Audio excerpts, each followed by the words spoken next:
l'économie sociale et solidaire à la Solidéo. Donc, je suis ravie d'être parmi vous pour ce webinaire. Le sujet de l'accès des marchés publics aux structures de l'ESS, c'est une de nos priorités. Voilà, qu'on a inscrit dans notre charte en faveur de l'emploi et du développement territorial depuis 2018. Donc, on est ravis de vous avoir parmi nous et c'est mon collègue David Bayeul qui interviendra tout à l'heure pour vous présenter les bonnes pratiques liées à la réponse au marché public. Merci Julie. Donc moi je suis Louise Vidal, je suis chef de projet à la MAX, c'est la mission d'appui au développement des clauses sociales au sein du GIP Maximilien, donc qui est un service le portail de l'administration numérique en Île-de-France.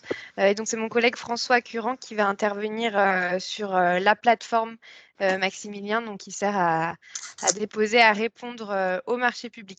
Voilà. Merci beaucoup Julie, merci beaucoup Louise. Donc moi, je me présente Nicolas Perronnet. Je coupe juste le micro de monsieur.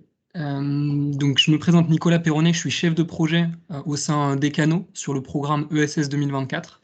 Donc effectivement, ce webinaire auquel vous allez participer, auquel vous allez assister, il a pour vocation de vous ouvrir un petit peu les portes des marchés publics, que ce soit pour ceux qui n'ont jamais répondu à un marché public, ou que ce soit pour ceux qui ont déjà répondu mais ne se sentent pas encore totalement à l'aise.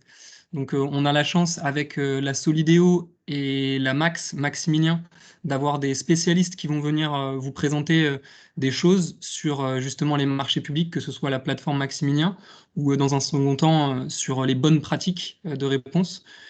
On aura aussi en fin de webinaire un retour d'expérience de Mehdi Napti qui nous rejoindra, le directeur de l'ESAT Playel et aussi de l'ESAT de Marville, et qui viendra un petit peu nous parler de lui, la manière dont il répond à des marchés publics, dont il veille, dont il fait une veille sur les marchés publics, qu'est-ce que ça représente pour lui. Donc, je vous propose qu'on puisse vraiment échanger, c'est-à-dire que seront prévus après chacune des interventions des temps de questions-réponses. Donc, n'hésitez pas à ce moment-là à ouvrir vos micros, à lever la main pour poser vos questions, ou alors à les poser via le chat. Toutefois, je me dois de vous prévenir, ce sera peut-être, au vu du nombre qu'on est censé être dans ce webinaire, difficile de répondre à toutes les questions. Donc, ne soyez pas frustrés si jamais c'est le cas. Et alors, attendez, quelqu'un a pris le contrôle sur la diffusion. Alors, je ne sais pas qui prend le contrôle sur la diffusion, je vais le reprendre. Donc, merci de ne pas prendre le contrôle sur la diffusion. Et aussi, merci de couper vos micros, du coup, tout au long des interventions, pour qu'on puisse entendre le mieux possible ce qui sera dit, bien entendu, et qu'il n'y ait pas de bruit parasite. Alors, du coup, je reprends le contrôle et je représente à nouveau. Désolé pour ce petit temps. Hop. Ça devrait être bon.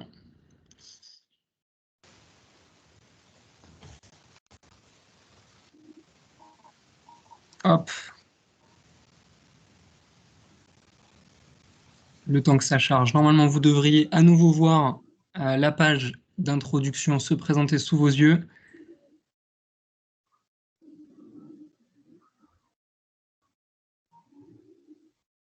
Bon, Nicolas. C'est bon? C'est bon, ouais.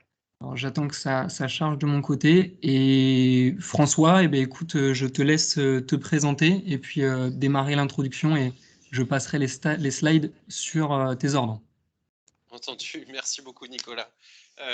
Bonjour à tous et à toutes. Donc, comme Louise m'a bien présenté, je suis François Curran, donc je suis juriste au GIP Maximilien. Donc le GIP Maximilien, simplement pour introduire la chose brièvement, donc c'est un groupement d'intérêt public qui porte ce qu'on appelle un profil d'acheteur mutualisé initialement, donc qui est destiné à accueillir les consultations des pouvoirs adjudicateurs et entités adjudicatrices, et de permettre aux entreprises de répondre à ces consultations, à ces procédures de mise en concurrence. donc, il y a différents outils qui sont mis à disposition des entreprises pour répondre à ces marchés publics. La façon dont la présentation va se dérouler, ce sera en 4 temps. Alors, tu peux passer à la suivante. Voilà, super. En 4 temps. Alors, voilà. En 4 temps. Donc, je vais revenir brièvement sur comment s'inscrire sur la plateforme Maximilien, comment trouver un marché, comment soumettre une offre et éventuellement contacter l'assistance en cas de problème. Au préalable, et je le répéterai, voilà, j'aurai l'occasion de le répéter en temps voulu. Tu peux passer à la suivante. On va commencer par comment s'inscrire. Mais au préalable, et je voudrais souligner ces 2 points extrêmement importants sur lesquels on insiste à chaque fois qu'on peut, chaque fois qu'on a l'occasion d'échanger avec des entreprises. Disons un seul point pour l'instant, ne vous y prenez pas à la dernière minute. Voilà. Si vous ne vous êtes jamais inscrit sur Maximilien, que vous avez repéré un marché et que vous voulez y répondre sans avoir de compte, s'y prendre 1 heure juste avant la date limite, c'est pas une bonne idée. Voilà. Donc il faut prendre suffisamment d'avance. Voilà. C'est-à-dire que souvent on peut se dire ah bah c'est bon, c'est électronique, c'est instantané, j'ai plus besoin d'envoyer de courrier postal, donc il n'y a plus le délai, etc. Donc je peux faire ça très vite à la dernière minute. C'est une mauvaise idée. Voilà. Voilà. C'était le premier point que je voulais souligner et j'aurai l'occasion de le répéter. Donc comment s'inscrire? Alors sur Maximilien, c'est assez simple.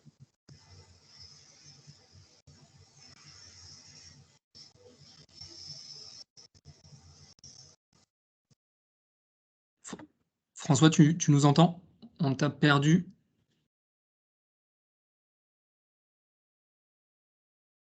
François?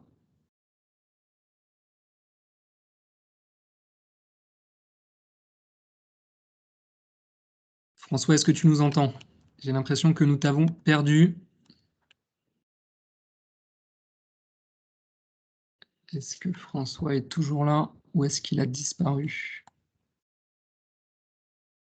Alors François, je te vois, ton micro est ouvert.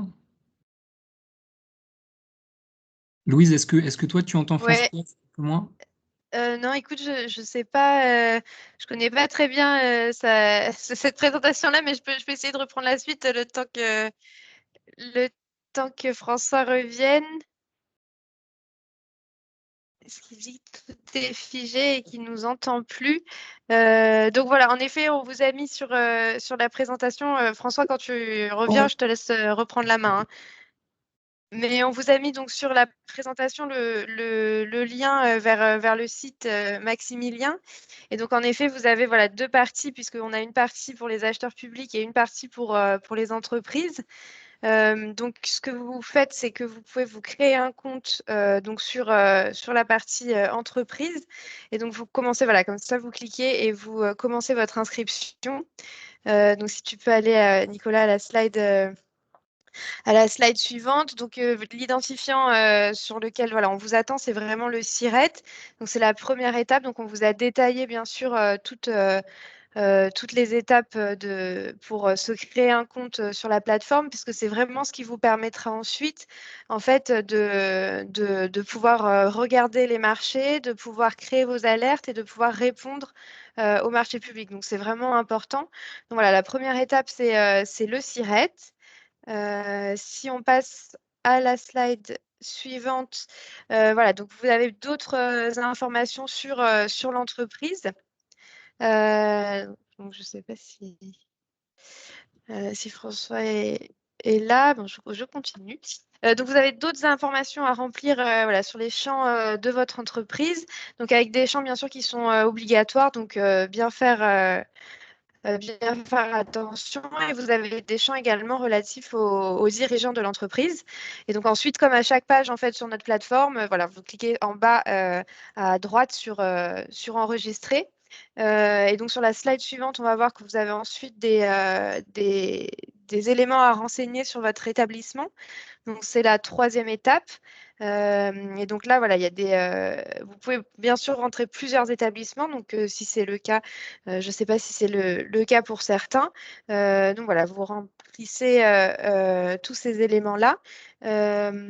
Et ensuite, donc de la même manière, vous pouvez voilà, enregistrer et comme ça, on passe à la dernière étape de votre inscription. Et donc là, c'est plus sur des informations personnelles sur voilà, la personne qui va administrer en fait ce compte-là pour la structure. Et donc ensuite, pareil, voilà, vous faites enregistrer et comme ça, votre compte est créé.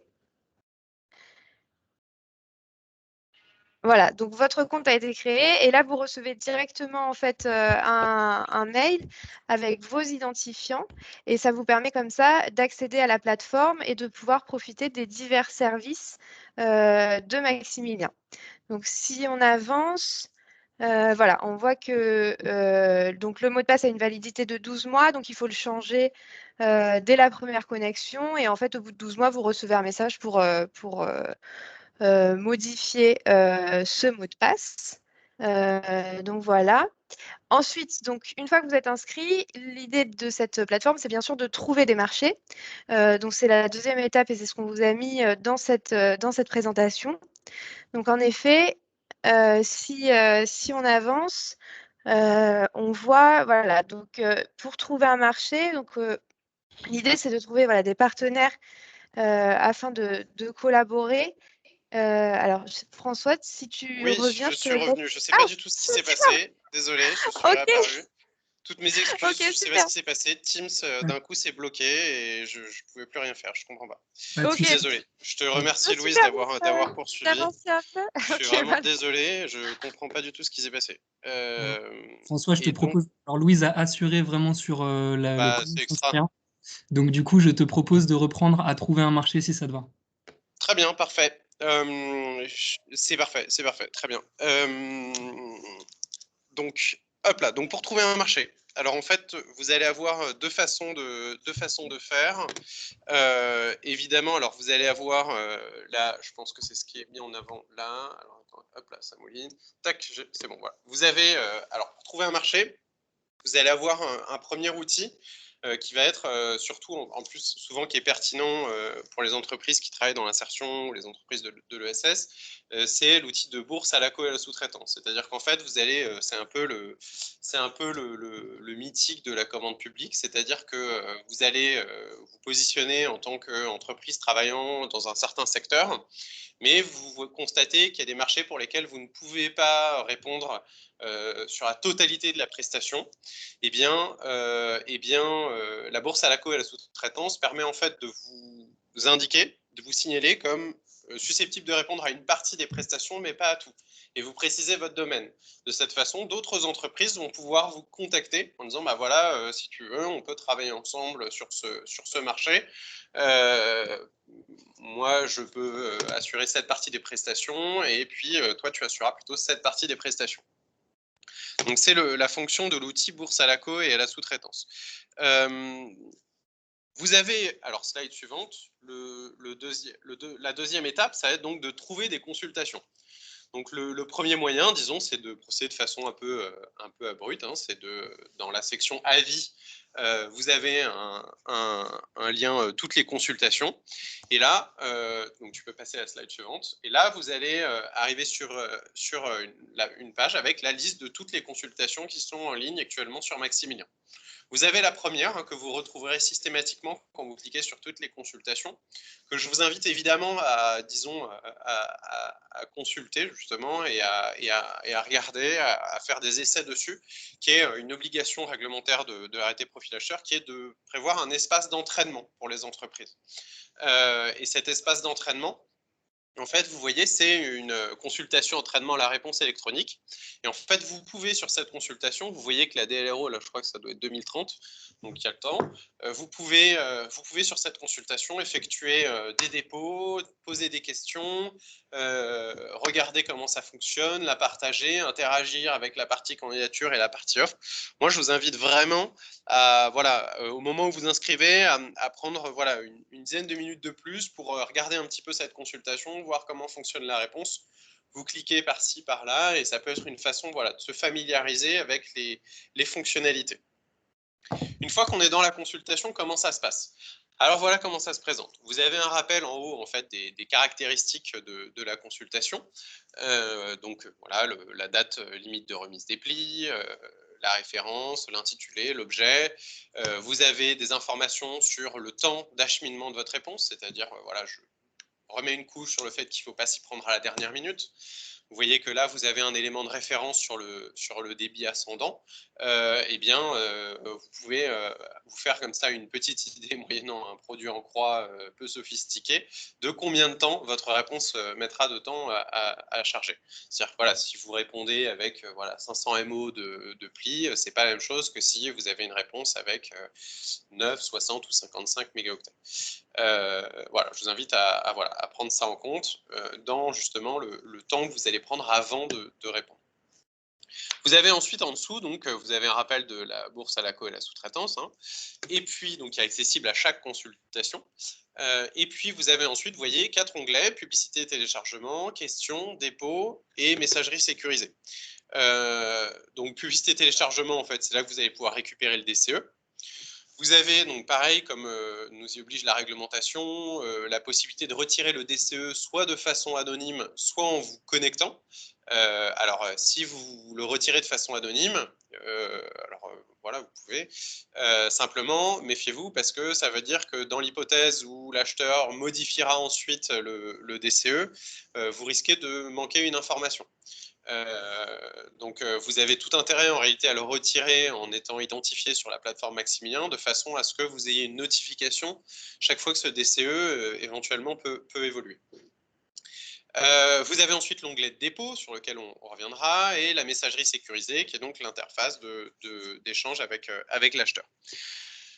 Je peux passer à la slide suivante.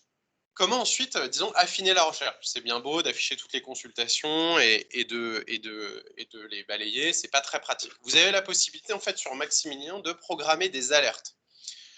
Ces alertes, en fait, elles vont vous envoyer une notification par mail chaque fois qu'un marché relatif à voilà, un certain nombre de caractéristiques sera mis en ligne. Donc, ces caractéristiques, vous les avez à la slide suivante. Hop. Voilà. Donc, vous pouvez avoir en fait une approche très fine du type de marché que vous voulez sourcer. Dans ce cas-là, en effet, alors forcément, la quantité de notification risque de ne pas être très élevée. Ou alors, vous pouvez tout simplement choisir, bah voilà, vous voulez une notification chaque fois qu'il y a un marché de service ou chaque fois qu'il y a un marché de travaux. Vous pouvez aussi demander une notification. Vous voyez qu'en plus, si vous êtes des entreprises de l'ESS, vous avez également la possibilité d'identifier précisément les marchés qui sont réservés. Comme ça, vous aurez une notification chaque fois qu'un marché réservé sera mis en ligne sur Maximilien. Enfin voilà, vous avez ça, ça va être votre stratégie de sourcing, mais vous allez avoir la possibilité, voilà, de vous faire vos alertes de façon plus ou moins fine en ayant des notifications.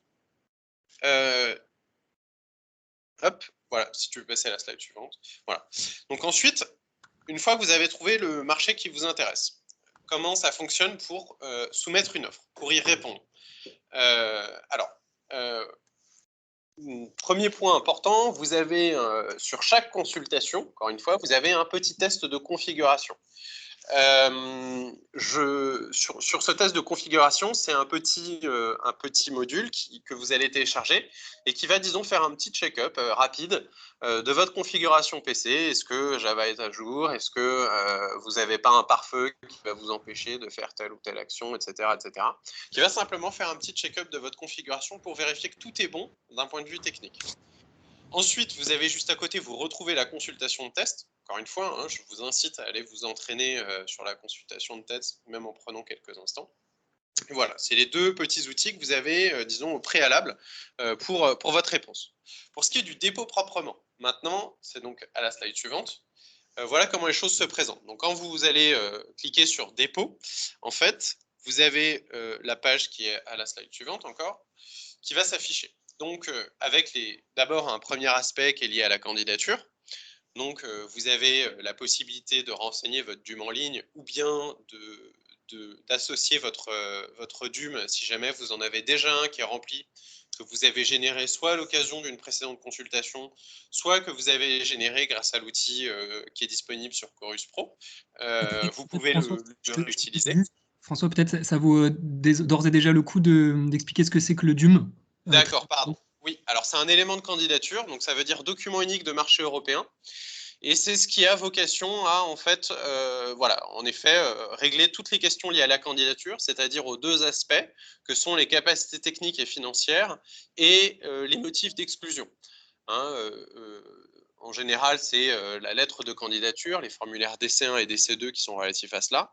Eh bien, cette fois, là, avec le DUM, en fait, vous avez, avec votre SIRET, vous allez pouvoir remplir ça très vite. Alors, un point de vigilance sur le DUM, si vous réutilisez un document que vous avez déjà généré à l'occasion d'une précédente consultation, c'est de vérifier que les capacités techniques et financières sont les mêmes à chaque fois. C'est-à-dire que, en règle générale, dans la plupart des cas, les capacités techniques et financières demandées sont le chiffre d'affaires et les effectifs, mais il peut y avoir d'autres choses, ou même le chiffre d'affaires peut se demander sur plus d'années ou plus ou moins d'années, etc. Donc, il faut rapidement vérifier que sur ces éléments-là, ce que vous allez transmettre est bien conforme à ce que l'acheteur a demandé. Mais sinon, voilà, vous pouvez le réutiliser. Et sinon, vous avez en dessous, vous voyez, le mode de candidature standard qui en fait va consister pour vous simplement à joindre les formulaires DC1 et DC2 que vous avez remplis. Éventuellement un formulaire de sous-traitance DC4, mais voilà, vous avez ça. Pour la partie offre maintenant, donc c'est la deuxième slide suivante. Pour la partie offre, donc là en fait la façon de procéder est assez simple. Vous allez sélectionner des fichiers sur votre PC, donc soit vous procédez en fait en glisser-déposer, soit vous cliquez et puis vous allez chercher les fichiers sur votre PC. C'est comme vous voulez, les deux fonctionnent. Néanmoins, et c'est la slide suivante, je reviens sur les deux points de vigilance. Donc le premier point, c'est ce qu'on disait, c'est de ne pas s'y prendre à la dernière minute. Vraiment, j'insiste là-dessus. Je le disais lors de l'instance économique et sociale, je le disais lorsque je faisais une formation avec le Graphi sur le DUM précisément. C'est pas une légende urbaine. C'est-à-dire que la semaine dernière encore, on a eu à traiter de la situation de « Ah oui, il y avait 1 minute 37 de retard, qu'est-ce qu'on fait ?» etc. etc. Donc c'est vraiment, il faut vraiment être très très vigilant, parce que là c'est une élimination d'office et c'est pas régularisable, pour être très clair. Donc il faut vraiment être très vigilant sur le délai et sur le fait de prendre un petit peu de temps avant.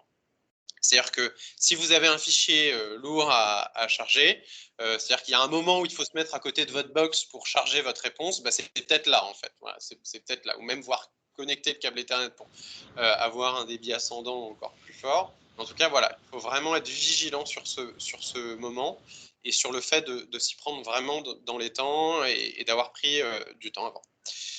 Alors, en plus, il faut prendre en compte le fait que si jamais vous avez une vraie difficulté technique, s'il y a un bouton qui ne fonctionne pas, qui ne répond pas ou que sais-je, vous allez avoir besoin de solliciter l'assistance. Et là, de nouveau, ça peut prendre un petit peu de temps. Comment on fait pour contacter l'assistance? Vous avez en fait sur toutes les pages de la plateforme, quand vous êtes connecté en tant qu'entreprise, un petit carré avec un petit bonhomme qui a son casque. Et bien en fait, c'est ce bouton d'assistance. Ça va vous permettre en fait de générer un formulaire et de le transmettre. À la suite de cela, vous allez avoir un accusé réception par mail avec éventuellement un numéro de téléphone. C'est là que si vous avez pris, voilà, vous rencontrez le problème la veille de la DLRO ou 4 heures avant, bon, voilà, attendez une petite heure que les choses soient prises en main. Vous précisez tout simplement bien dans votre message qu'évidemment c'est très urgent, que là vous devez répondre. Et vous avez un numéro de téléphone dans l'accusé de réception, comme ça, si jamais il y a vraiment une grosse urgence, vous avez toujours cette possibilité d'avoir quelqu'un en ligne. Le deuxième point de vigilance sur lequel j'attire votre attention sur la réponse, il ne faut faire qu'un seul dépôt. Voilà. Je vous recommande, même si vous répondez à plusieurs lots, même si vous avez oublié une pièce, etc., chaque fois que vous déposez, vous remettez tout. Voilà. Il faut qu'il y ait systématiquement toutes les pièces chaque fois que vous déposez. Parce qu'en fait, si jamais vous déposez votre offre, donc il y a 15 documents, et vous dites « Ah mince, j'ai oublié, il y avait un dernier petit formulaire qu'il fallait, il y avait une dernière annexe avec nos engagements RSE qu'il fallait que j'ajoute ». Vous vous reconnectez, vous mettez juste la charte engagement RSE, le reste des 15 documents ne sera pas pris en compte. Voilà. C'est le dernier dépôt qui fait foi. Donc il faut absolument être vigilant sur ce point-là. Et même s'il y a plusieurs lots, ne déposez pas en vous disant « je fais un dépôt pour le lot 1, je fais un dépôt pour le lot 2, un dépôt pour le lot 3, etc. » Côté acheteur, ce fractionnement n'apparaît pas en fait. On ne voit pas que vous avez distingué les lots. Donc ça veut dire qu'en fait, une fois encore, même si vous avez procédé de façon très soigneuse et très propre, qu'il y avait 5 lots, vous avez répondu en 5 dépôts, un dépôt par lot, c'est le dernier uniquement qui sera étudié. Donc c'est dommage parce que ça fait du travail perdu. Donc il faut être très vigilant sur ces 2 points. S'y prendre avec assez d'avance et un dépôt unique avec toutes les pièces. Même si c'est un oubli, vous remettez tout. Voilà, parce que c'est seulement le dernier dépôt qui sera ouvert. Voilà, ça c'était mes deux points de vigilance et voilà pour la partie assistance. Je vous remercie de votre attention et voilà, je laisse la parole et encore une fois, je suis désolé de l'interruption qu'il y a eu. Voilà. Pas de problème. Merci beaucoup François pour cette présentation très claire et merci aussi du coup Louise pour la transition. Je vous propose, on a eu pas mal de questions écrites. Thomas, tu as pu les relever. Je te Oui, propose de les énoncer. Comme ça, tout on à pourrait. fait. On va en prendre quelques-unes. Après, je ne sais pas si on va avoir le temps de répondre à tous. J'imagine que vous pouvez contacter Maximilien à l'adresse qui est indiquée sur cette slide, Oui. support@maximilien.fr, pour avoir des réponses aux questions auxquelles vous n'aurez pas eu la réponse. Alors, on va fonctionner par premier arrivé, premier servi. Quelques questions, notamment, qu'est-ce qu'on fait lorsqu'on est une entreprise étrangère et qu'on n'a donc pas de SIRET en France? Est-ce que c'est problématique au niveau de l'inscription? Non, c'est pas du tout problématique. Vous pouvez tout à fait vous inscrire. Le SIRET n'est pas obligatoire. Vous vous identifiez comme entreprise étrangère et vous avez une autre voie d'enregistrement. Il n'y a pas de difficulté. Top, super. Il y a une question sur le fait, est-ce qu'il y a une autre plateforme type Maximilien qui mutualise un petit peu les marchés en province, qui serait votre concurrent? Alors, sur les autres territoires, on n'a pas de concurrents parce que nous, on est vraiment que pour les acheteurs franciliens. Mais en tout cas, on a en revanche des partenariats assez étroits avec des collègues qui mutualisent également un profil d'acheteur sur d'autres territoires. Vous avez pour la Bretagne, Mégalis Bretagne. Vous avez le J-Precia, il me semble, pour la région centre, je pense. Et vous avez Territoire numérique Bourgogne-Franche-Comté pour la Bourgogne. Alors voilà, ce sont les 3 plateformes avec lesquelles on a des liens assez étroits. Pour les autres, je ne connais pas, mais il ne faut pas hésiter à chercher. Ça doit pouvoir se trouver assez vite. Si vous associez un nom de région ou de département à un profil d'acheteur mutualisé, vous allez trouver assez facilement éventuellement un acteur implanté sur un territoire. Mais ça existe en effet des profils d'acheteurs mutualisés. Voilà. Super. Et on va en prendre une dernière. Il y en a même 2 qui sont un petit peu similaires. Une personne demande si on peut avoir plusieurs comptes par structure sur Maximilien et une autre personne demande de manière un petit peu plus précise, notamment lorsqu'on est membre d'une CAE. Est-ce qu'il est possible de créer un compte même si un autre entrepreneur de cette coopérative a déjà utilisé ce même numéro de SIRET? Vraiment, ça se recoupe. Est-ce qu'on peut avoir plusieurs comptes sur le même numéro de SIRET? Alors là, pour le coup, c'est du détail. Je sais pas, je suis pas sûr de pouvoir répondre précisément, en particulier pour le cas de la CAE. Ce qui est sûr, c'est qu'en fait, vous pouvez voir plusieurs établissements. En fait. Donc vous allez avoir je confonds toujours le SIREN et le SIRET, mais vous allez avoir un compte avec, disons, l'établissement principal, et vous allez pouvoir enregistrer plusieurs établissements avec plusieurs comptes. Vous allez pouvoir vous créer votre organigramme en rattachant à l'établissement. Le critère, c'est quand même le SIRET. Donc, chaque fois qu'il y a un SIRET différent, il y a un compte différent. Mais pour un SIRET, vous allez avoir la possibilité de déclarer plusieurs établissements et de rattacher plusieurs comptes de personnes, en tout cas. Donc, il y a une question vraiment technique sur l'accès à leur espace. Donc, je vous invite à contacter le support. Et peut-être qu'on prend une dernière question qui vient d'être posée à l'instant. Est-ce qu'il n'y a pas un risque fiscal pour les structures de l'ESS qui ne sont pas soumises à la TVA? Comment ça se passe pour celles qui ne sont pas soumises à la TVA? Je laisse François répondre, mais je n'ai pas l'impression qu'il y ait de risque particulier d'inscription sur Maximilien lorsque on n'est pas soumis à la TVA. Oui, je ne suis pas sûr de voir le lien entre l'inscription sur un profil d'acheteur et la soumission à la TVA. Mais peut-être que, là pour le coup, je ne suis pas sûr de voir le rapport entre l'inscription à un profil d'acheteur et la soumission à la TVA. Peut-être n'hésitez voilà, pas à j'ai pas prendre la connaissance parole. de contentieux ou de choses liées qui ont soulevé ce type de problème en tout cas. On a quelques minutes, on peut prendre une ou deux questions à l'oral si certains d'entre vous veulent des compléments d'information, notamment sur les questions qui ont déjà été posées. N'hésitez pas, c'est le moment d'avoir recours aux lumières de François sur la plateforme Maximilien s'il y a des choses que vous voudriez savoir.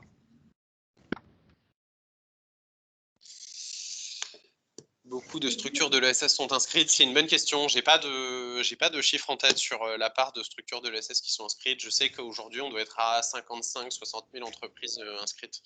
58 000 peut-être. 58 000 entreprises inscrites sur Maximilien. Mais la part d'entreprises de l'ESS, là, pour le coup, je ne sais pas du tout. Et du coup, par défaut, par voie de conséquence, la part de marché prise par les entreprises de l'ESS là-dedans sont des choses que certainement Louise connaît peut-être mieux que moi. Mais... Oui, alors en effet, c'est des données sur lesquelles on travaille, mais pour l'instant, je ne peux pas vous donner de chiffres clairs, mais c'est des choses voilà, qu'on essaie d'analyser en effet pour... parce que notre objectif, c'est aussi vraiment d'attirer le plus d'opérateurs économiques, mais de vraiment inclure voilà, les structures de l'ESS, de l'insertion et du handicap. Et c'est aussi pour ça qu'on intervient souvent dans ce genre de webinaire. C'est vraiment voilà, pour vous inclure sur la plateforme. Mais je n'ai pas de chiffres là à vous donner. Je vois la question propose des petits prix, pas de concurrence déloyale, et je vois que c'est la même personne qui a posé la question de la TVA. Alors j'imagine qu'en fait, peut-être je comprends mieux la question, vous auriez peur d'être, qu'on se méfie de vos prix parce qu'ils sont faibles, parce que vous ne facturez pas de TVA. Je pense que ça doit être peut-être ça la question. Dans ce cas-là, en effet, des acheteurs peuvent considérer que vous remettez ce qui s'appelle une offre anormalement basse, mais en principe, les acheteurs doivent vous demander de vous expliquer avant de simplement vous éliminer. Donc, à cette occasion, normalement, vous devez pouvoir vous expliquer. Mais c'est si je comprends bien votre question. Voilà, encore une fois, je ne suis pas certain de bien comprendre la question. Et naviguer sur la plateforme pour trouver les marchés qui nous intéressent. Alors, ça rejoint peut-être le système des alertes que j'évoquais, qui va vous permettre d'avoir des notifications par mail chaque fois que des marchés liés à une thématique ou avec des caractéristiques que vous avez identifiées sont mis en ligne. Éventuellement, voilà, je pense que l'enregistrement vous permettra de reprendre posément les choses et le support vous montrera comment fonctionne ce système d'alerte, mais c'est ça en effet qui va vous permettre d'avoir des notifications. Je me permets de vanter un tout petit peu ce système d'alerte parce qu'en fait, en regardant sur d'autres profils d'acheteurs non mutualisés comment ça fonctionnait, moi j'ai remarqué que ces alertes, le paramétrage des alertes était parfois facturé aux entreprises par d'autres profils d'acheteurs. Voilà. Là, c'est gratuit. Vous avez, j'insiste là-dessus, tout ce qui est sur Maximilien pour les entreprises, c'est gratuit. Voilà. Peut-être pour conclure, François, Louise, vous pouvez mentionner un petit peu quels sont les grands pouvoirs adjudicateurs, les grands acheteurs qu'on peut retrouver sur Maximilien. Alors évidemment, il y a la ville de Paris, il y a la Solidéo, mais peut-être vous pouvez donner d'autres noms pour montrer un peu à l'audience ce qu'ils pourront retrouver comme marché public sur Maximilien.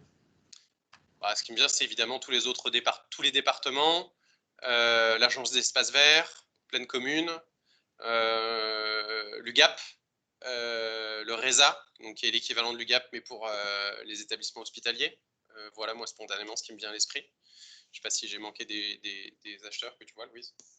Non, c'est ça, c'est peut-être juste voilà, pour compléter et dire qu'en effet, il y a des très gros et puis il y a aussi des très petits et qu'on est aussi en parallèle et notamment grâce, voilà, c'est ce qu'on fait à la MAX, la mission d'appui au développement des clauses sociales, c'est essayer de mobiliser ces acheteurs-là sur les aspects sociaux des marchés et pour notamment qu'ils travaillent voilà, sur l'allotissement, sur la réservation des marchés pour que ce soit des marchés qui puissent être accessibles aux structures de l'ESS. Donc, voilà, en effet, il y a beaucoup d'acheteurs, des gros, des petits, et on est dans cette dynamique de sensibilisation pour faire plus d'achats responsables. Et je me permets une dernière intervention sur une question dont la réponse me paraît importante, c'est est-ce qu'on peut discuter par téléphone avec les acheteurs ? Alors, moi, ma préconisation, c'est tant qu'une procédure de consultation n'est pas lancée, éventuellement, ça peut rentrer dans le champ du sourcing, donc pourquoi pas. Mais dès lors qu'une consultation est en cours, si vous candidatez, vous voulez déposer un pli pour répondre à une consultation, tous les contacts doivent se faire par la plateforme. Hein. Ça, c'est une obligation réglementaire.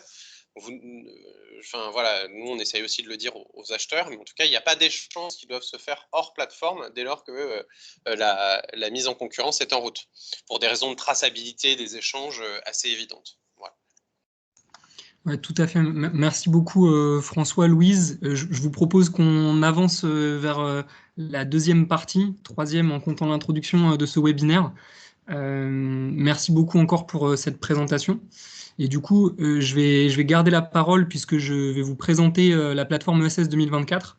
Le lien qui est fait aujourd'hui entre justement les marchés publics et les jeux. Donc on a 3 intervenants aujourd'hui, dont nous, ESS 2024, avec après la Solidéo. C'est donc comment trouver les marchés publics, notamment ceux des jeux. Et donc, David, vous pourrez revenir après sur tout ça, mais les marchés de la Solidéo, Société de livraison des ouvrages olympiques, mais aussi de Paris 2024, sont à retrouver sur la plateforme Maximilien, tout comme les marchés d'autres donneurs d'ordre des jeux. On parlait tout à l'heure de la ville de Paris, de Plaine Commune, du département du 93. Et donc, du coup, ça me permet de vous présenter, nous, la plateforme ESS 2024, qui on est et ce qu'on peut vous amener. Donc, la plateforme ESS 2024, elle est portée par l'association Les Canaux, donc qui est une association qui a pour but de fédérer les acteurs de l'économie sociale et solidaire. Donc, dans le panel large qui s'entend selon la loi Hamon de 2014, donc depuis les secteurs historiques, l'insertion par l'activité économique, le secteur du travail protégé adapté, mais aussi tout ce qui va être coopérative, association, et mutuelle, tous les statuts de l'économie sociale et solidaire.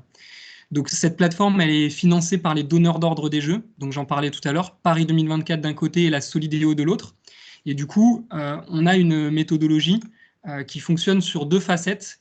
Donc d'un côté, on va servir de conseil aux acheteurs, avec, comme le disait Louise, l'appui aussi de la Max, donc spécifiquement sur les jeux.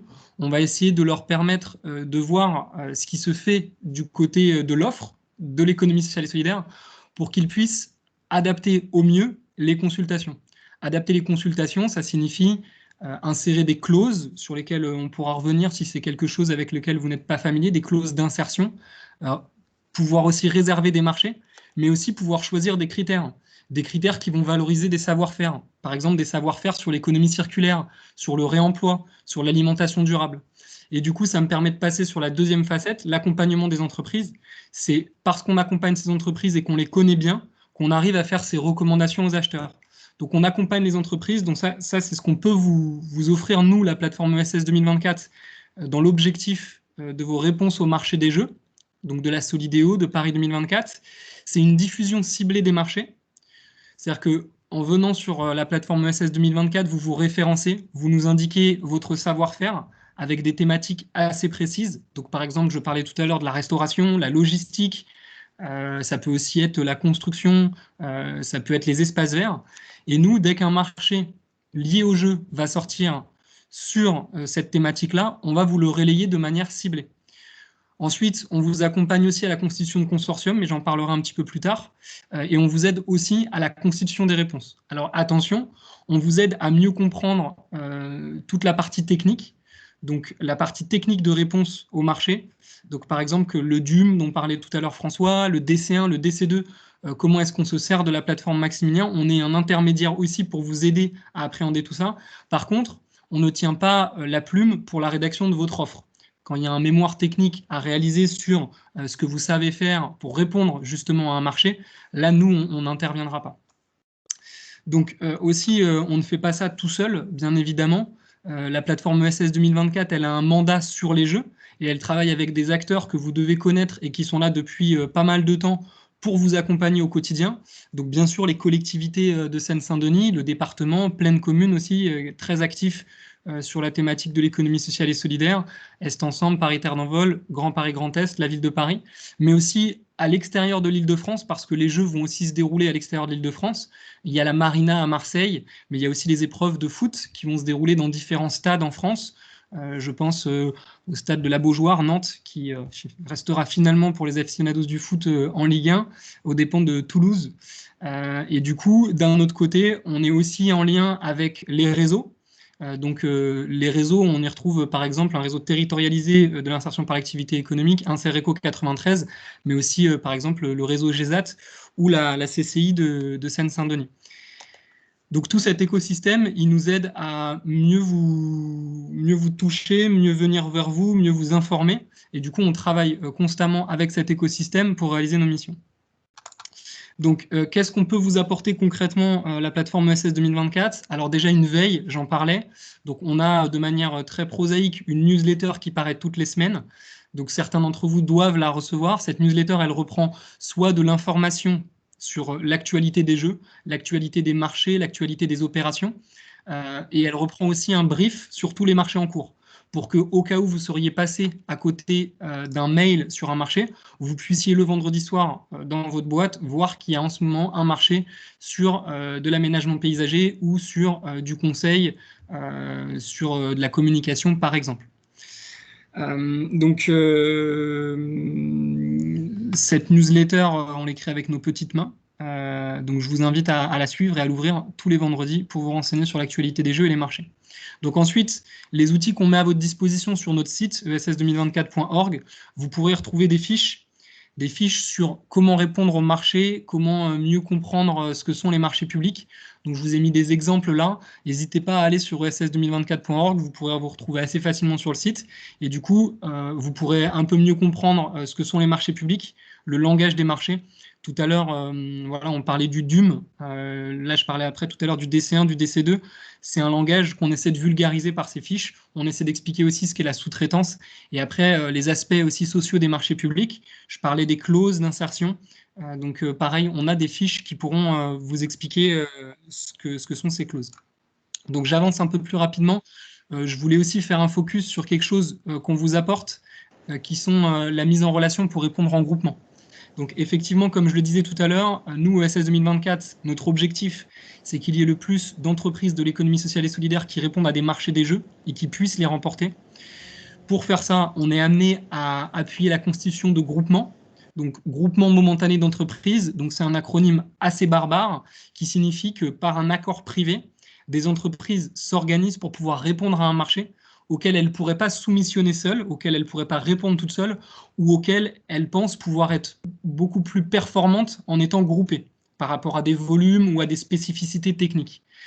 Donc on dit que les entreprises, elles sont co-traitantes et non pas en sous-traitance, c'est-à-dire qu'elles accèdent toutes directement au marché. Donc nous, c'est quelque chose qu'on peut vous amener parce que, comme je vous le disais, nous, on va vous relayer de manière ciblée les marchés qui concernent votre secteur d'activité. Et derrière, si l'opportunité existe, on va vous proposer des mises en relation avec d'autres entreprises qui souhaitent répondre en groupement. Donc, ce n'est pas automatique, mais c'est quelque chose sur lequel on œuvre et sur lequel on est moteur. Donc, je voulais faire un petit focus assez rapide sur ce que signifie le groupement momentané d'entreprise. Donc, il est momentané, le groupement, parce qu'il a une durée limitée dans le temps. C'est-à-dire que vous allez vous grouper en co-traitance avec des entreprises juste pour la réalisation du marché. Donc, si le marché dure 1 an, c'est un groupement momentané d'entreprise pour 1 an. S'il dure 2 ans, etc. Ensuite, ce qui est important de savoir, c'est qu'une convention écrite peut être passée entre les membres du groupement. Une convention qui va juste régir les liens qui existent entre les membres. Cette convention, par contre, elle n'est pas opposable au pouvoir adjudicateur. Je pourrais revenir sur cette notion-là, mais elle va vraiment permettre aux membres du groupement, si vous êtes plusieurs notamment, c'est important, si vous êtes 3, 4, 5 membres du groupement, de dire un tel s'est engagé sur ça, un tel s'est engagé sur ça, et ça va figer aussi par écrit dans le temps la manière dont le groupement s'organise. Enfin, chaque membre est pleinement responsable de l'exécution de sa prestation vis-à-vis du client, quelle que soit la forme du groupement. Alors, c'est qu'en cas de défaillance de l'un d'entre eux que la forme du groupement choisi aura une incidence directe sur le niveau de responsabilité encouru. Donc, effectivement, je vois des questions sur les groupements conjoints et solidaires. Ça tombe bien, c'est la prochaine slide. Effectivement, quand vous répondez en groupement, vous avez deux grandes possibilités. D'abord, un groupement solidaire et ensuite un groupement conjoint. Donc, la différence entre ces deux formes de groupement, c'est qu'ils ne vont pas vous engager de la même manière. Donc le groupement solidaire, toutes les entreprises sont liées solidairement vis-à-vis du client pour la réalisation des prestations. Ce qui veut dire que si... alors, attendez, ne prenez pas le contrôle de la diffusion, s'il vous plaît. Merci. Donc, qu'est-ce que ça signifie que toutes les entreprises sont liées solidairement vis-à-vis du client pour la réalisation des prestations? Si vous partez à 3 dans un groupement solidaire et qu'une des entreprises fait faillite, par exemple, vous serez les deux autres membres de ce groupement dans l'obligation aux yeux du client, du pouvoir adjudicateur, de remplir les missions de ce membre du groupement qui aura failli. Donc c'est un groupement, une forme de groupement qui vous engage beaucoup plus que du coup le groupement conjoint, dont je vais parler tout de suite. Le groupement conjoint, il offre du coup beaucoup plus de souplesse, puisque c'est la forme juridique de groupement la plus transparente, et surtout, vous n'allez pas avoir cette solidarité qui entraîne, en cas de défaillance d'un des membres du groupement, la solidarité des autres vis-à-vis du pouvoir adjudicateur. Alors, ce qui se passe, pour apporter un peu de précision et conclure sur tout ça, généralement, et je pense, David, vous pourrez y revenir dans votre présentation, ces formes de groupement, elles sont imposées dans le règlement de consultation, dans les documents du marché. Donc, quand vous allez lire le marché public, vous saurez si vous avez le choix ou non, et si vous pouvez vous positionner dans un groupement solidaire ou conjoint. Donc, juste pour terminer sur cette notion, ce qu'il faut que vous reteniez, c'est que répondre en groupement momentané d'entreprise, c'est quelque chose de totalement réalisable. C'est absolument pas difficile. Je vois Mehdi Napti, que je salue, qui interviendra en fin de séquence et qui pourra aussi parler de son vécu sur les groupements.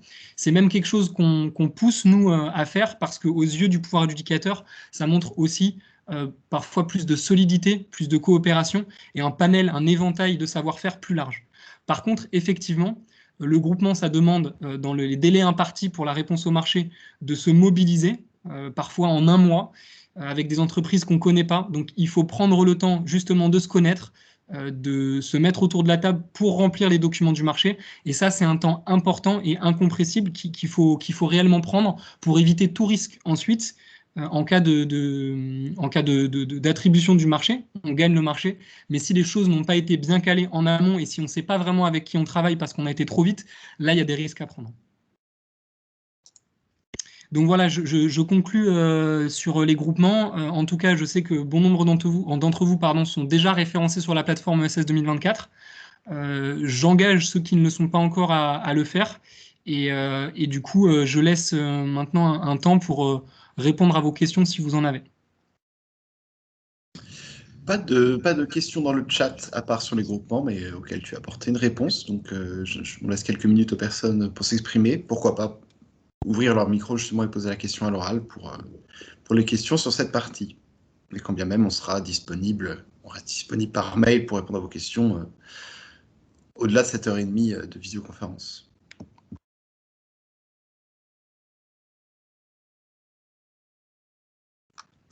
Alors écoutez, si vous n'avez pas de questions, David, je vous propose de prendre la main sur la présentation.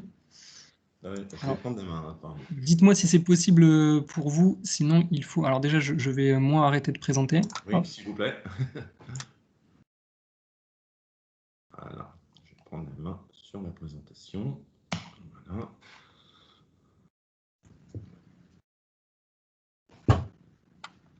Est-ce que vous voyez mon slide? C'est bon, on voit très bien. Et là, est-ce que ça... Vous le voyez? C'est bon? Oui, c'est parfait. D'accord, ok. Alors, je ne vais pas mettre ma caméra parce que je suis dans l'Oise, hein, et j'ai une connexion qui est un petit peu juste, donc j'espère ne pas être déconnecté, mais donc voilà, je me permets de me présenter, hein, donc David Bayeul, adjoint directeur juridique de la CEDEAO et responsable des achats. Donc, pour cette intervention, je voulais en fait vous donner quelques petits conseils pour répondre en fait à un marché public, puisque souvent on est confronté à des erreurs lors des réponses. Et c'est des erreurs qui sont parfois un petit peu qui pourraient être évitées parce que en fait, vu la réglementation, vu le côté formel des marchés publics, on est dans l'obligation justement d'éliminer des offres avant même de les avoir examinées, ce qui est un petit peu dommage. Et donc c'est des erreurs qui peuvent être évitées. Moi, en tant qu'acheteur et en tant que juriste, mon intérêt, c'est pas d'éliminer en fait des offres, c'est de faire jouer la concurrence, d'avoir de belles offres. Mais on est quand même dans un mode de marché public, on doit respecter les principes de la commande publique, et donc parfois je suis dans l'obligation d'éliminer des offres, ce qui n'est jamais agréable. Donc l'idée de mon intervention, c'est de vous alerter sur les erreurs à ne pas commettre, et vous donner quelques conseils pour mieux répondre à nos consultations. Alors, un point qui est important, c'est que mon intervention n'est pas spécifique à l'ESS. Je l'ai déjà faite à la fois devant les majors des BTP, devant les maîtres d'œuvre ou encore des entreprises de communication. Je veux dire, les conseils que je vais aborder sont assez génériques et en fait, les erreurs, on les retrouve quel que soit le secteur. Donc voilà. Alors, je vais passer donc sur le premier point qui est donc sur le profil acheteur. Je ne vais pas rester très longtemps puisqu'on en a déjà parlé. Tout ce qu'il faut savoir pour répondre à une consultation, vous l'aurez compris, se trouve soit dans la publicité, soit dans le dossier de consultation. Nos dossiers de consultation sont téléchargeables sur Maximilien, qui est notre profil acheteur. Alors, comme ça a pu être dit, lorsque vous téléchargez un dossier de consultation, vous n'avez pas l'obligation de vous identifier. Mais moi, je vous invite à le faire car vous serez ainsi destinataire de toutes les modifications du cahier des charges. On a souvent en fait des offres qui nous sont envoyées et qui ont été faites sur les anciennes pièces. Et donc, c'est vrai que forcément, on répond à côté. De même, vous serez destinataire de toutes les réponses aux questions des candidats. Alors, un petit rappel, nous avons l'obligation de vous transmettre les mêmes informations et pour cela, il n'y a qu'un seul moyen, il faut que vous vous identifiez. Si vous ne vous identifiez pas, vous n'aurez pas les dernières pièces, vous n'auriez pas accès justement aux dernières questions.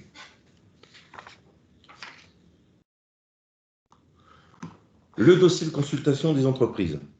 Alors, le second conseil que je peux vous donner, c'est de bien lire les dossiers de consultation pour que vous compreniez bien notre besoin et surtout le règlement de consultation, dans lequel vous trouverez les éléments à fournir aussi bien pour la candidature que pour l'offre. Il y a un point qui est important, c'est que si dans le dossier de consultation, il y a des choses qui ne vous paraissent pas claires, n'hésitez pas à poser des questions pendant la phase de mise en concurrence. N'attendez pas de remettre votre offre pour comprendre que justement, vous n'avez pas forcément bien compris notre besoin. La question doit toujours être posée par écrit et par Maximilien. Pourquoi? Parce que la réponse que nous, on va vous apporter sera diffusée à l'ensemble de tous les candidats. J'ai qu'un seul conseil là-dessus, ne restez jamais dans l'incertitude. Alors, en revanche, vous avez un délai pour poser des questions, respectez ce dernier. J'aurais tendance à dire, n'attendez pas le dernier jour pour poser votre question. Parce que lorsque vous n'êtes plus dans ce délai, nous ne pouvons plus y répondre. De même, pour votre compréhension de besoin, n'hésitez pas à participer à une visite si elle est prévue. La remise des offres. Alors là, je vais vraiment enfoncer une porte ouverte. Déposer votre offre. Il faut vraiment déposer votre offre avant la date limite de réception. On en a un petit peu parlé dans les autres interventions. Si votre offre est en retard, elle sera éliminée. Et avec les offres électroniques aujourd'hui, c'est systématique. Un petit rappel, vous ne pouvez répondre que de manière électronique via le profil acheteur. Il m'arrive encore de recevoir des offres papier. Aujourd'hui, je ne peux pas les recevoir, elles sont éliminées. Un point qui a été vu aussi, n'attendez pas la dernière minute pour répondre. Il peut y avoir un bug et votre pli sera éliminé. N'oubliez pas que ce qui compte, ce n'est pas l'envoi, mais la réception. Un point aussi qui est important, n'hésitez pas à doubler votre envoi d'une copie de sauvegarde dans le cas où votre pli contiendrait un virus, etc., où on ne pourrait pas justement l'ouvrir. C'est toujours un moyen pour nous, justement, de pouvoir récupérer votre pli. Sur le dossier de candidature, alors, ce qu'il faut peut-être savoir, et je vais prendre 30 secondes là-dessus, c'est qu'en matière de marché public, en fait, un dossier de réponse est constitué généralement d'un dossier de candidature et d'un dossier d'offre. Moi, j'ai connu l'époque où on avait encore les 2 enveloppes, aujourd'hui, ce n'est plus le cas, mais je dirais que les éléments de candidature et les éléments d'offre sont toujours demandés. Donc, le dossier de candidature, il va nous permettre, à nous, pouvoir adjudicateurs, de vérifier que vous avez les capacités suffisantes pour exécuter le marché. Il faut donc répondre à tous les éléments demandés à ce stade. Il faut donc fournir un dossier de candidature complet. Il y a possibilité pour le pouvoir adjudicateur de régulariser, mais ce n'est pas une obligation. De même, il ne faut pas hésiter aussi à s'associer ou à avoir recours à des sous-traitants. Cela peut vous permettre de présenter les capacités suffisantes au stade de la candidature.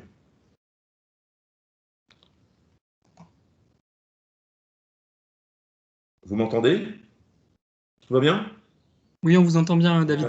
Excusez-moi, j'ai eu un doute. Non, pas de souci. Alors,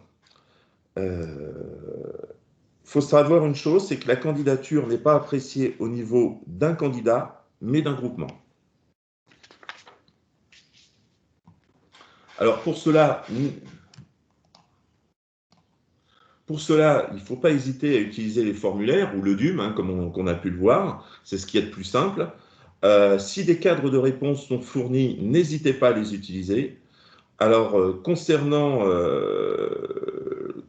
la preuve de votre capacité, il faut savoir une chose, c'est qu'elle peut être faite par tout moyen. C'est-à-dire que, par exemple, si on vous demande des certificats de qualification, etc., et que vous n'avez pas ces certificats de qualification, vous pouvez parfaitement prouver votre capacité par des références, par des CV, par tout ce qui peut prouver justement cette capacité. Un point très important concernant les références, veillez qu'elles soient en adéquation avec l'objet du marché.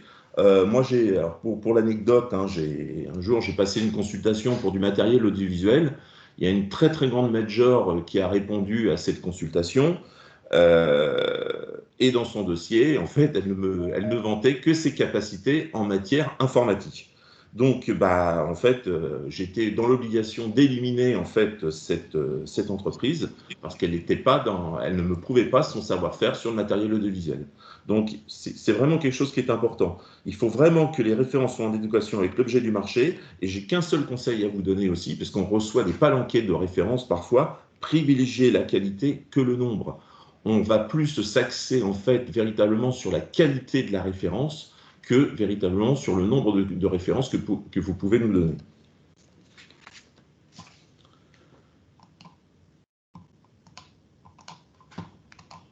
Excusez-moi, j'ai un petit problème avec... Voilà. Alors, un point aussi important, je reviens sur les groupements. Il est important de désigner clairement qui est le mandataire. Ce qui arrive souvent, c'est que le mandataire n'est pas le même selon les documents, ce qui est un peu gênant. C'est-à-dire qu'en fait, si vous indiquez que le mandataire, que dans un autre groupement, le mandataire sera telle entreprise, et que dans l'engagement, c'est un autre, ça risque de poser problème.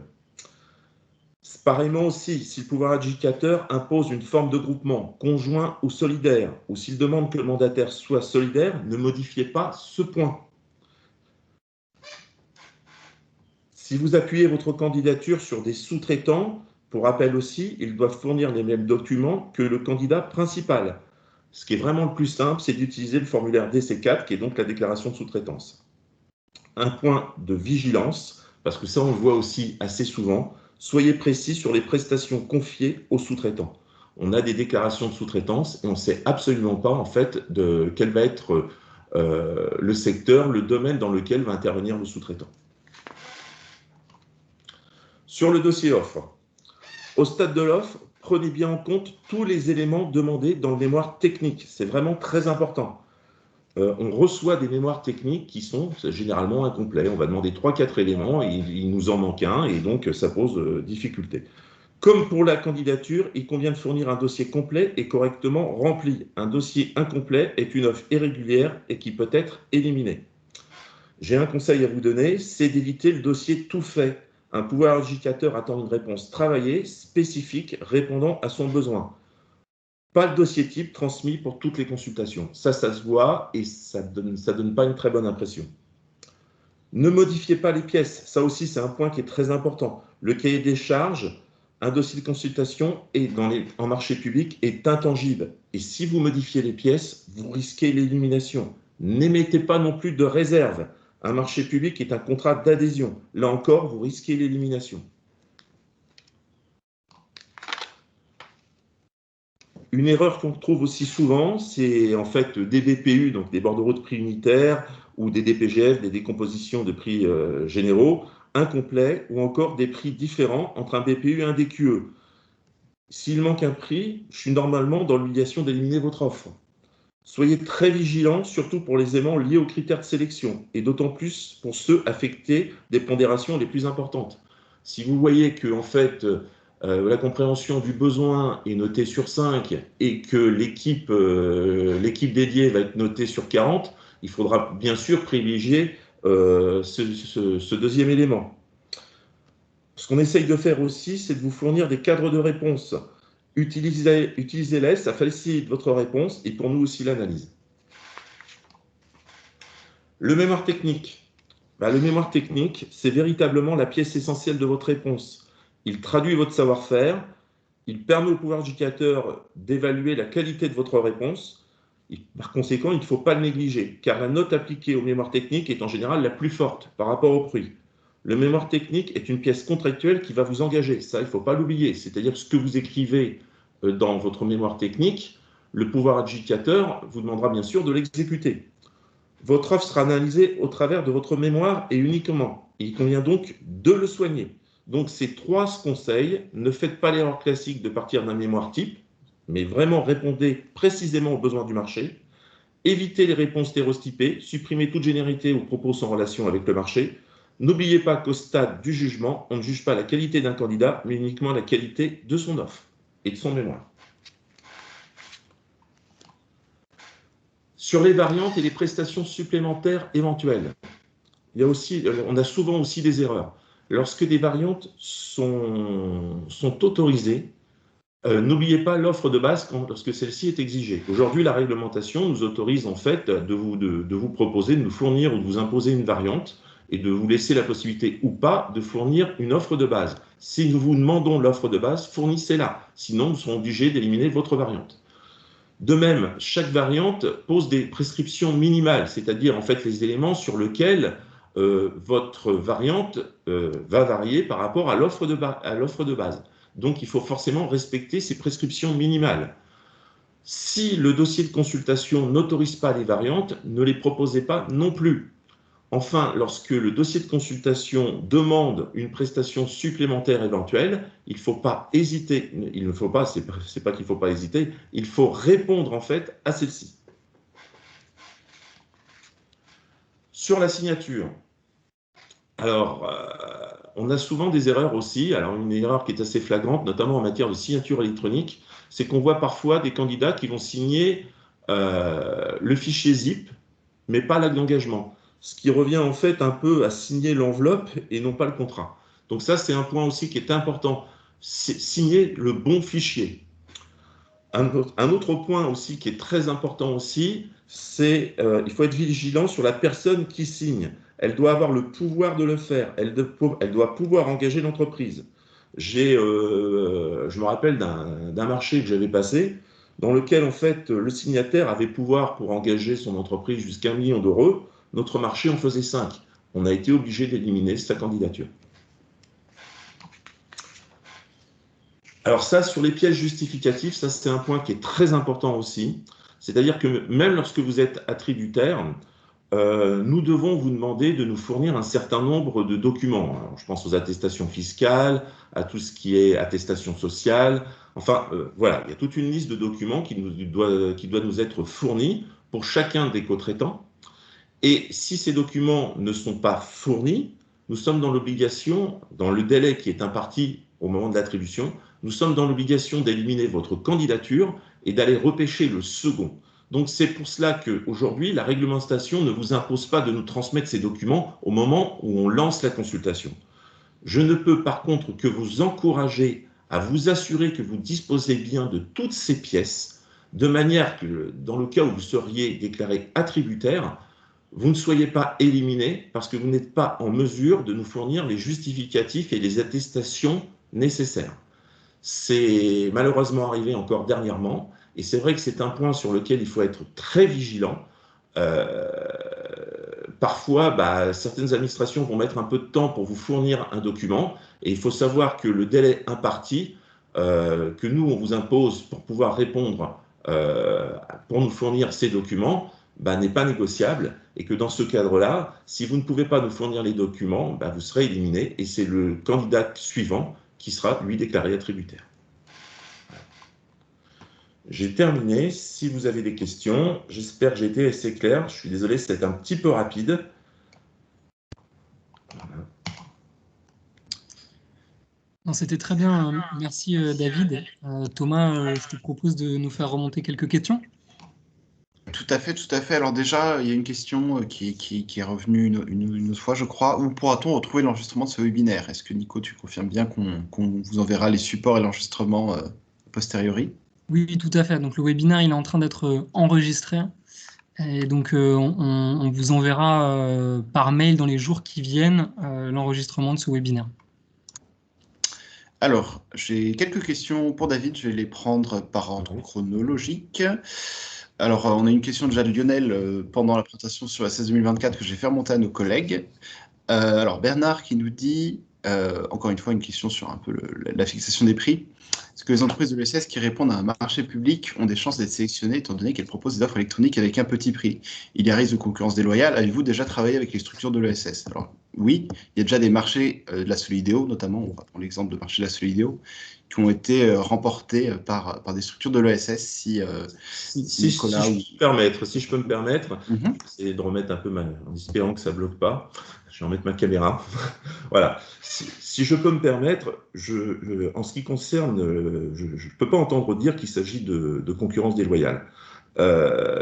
Juridiquement, ce qui se passe, c'est que lorsque vous disposez, entre guillemets, une structure dispose, alors je ne vais pas dire d'un avantage, mais d'un avantage fiscal, c'est prévu par la loi.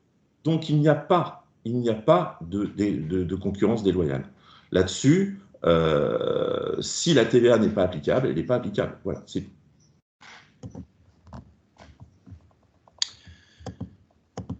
Montant toujours, ouais, super. Alors, il y avait une question sur ils ont entendu parler, il y en a deux questions d'ailleurs. C'est quoi un pli de sauvegarde? C'est comment on envoie la copie de sauvegarde, justement. Alors, ce que c'est, parce que c'est toujours important. Alors, une copie de sauvegarde, en fait, alors, ce qui peut arriver, c'est que vous savez aujourd'hui que le principe, c'est que les offres sont électroniques. Ça nous est imposé. Mais il peut arriver que, ça nous est arrivé encore dernièrement, qu'on ne soit pas dans la capacité d'ouvrir un pli. Bon, la technique, elle est ce qu'elle est. Ou alors qu'on s'aperçoive que le pli est potentiellement dangereux et contient des virus. Dans ce cas-là, vous avez la possibilité, avant la date limite de réception des offres, d'envoyer ce qu'on appelle une copie de sauvegarde.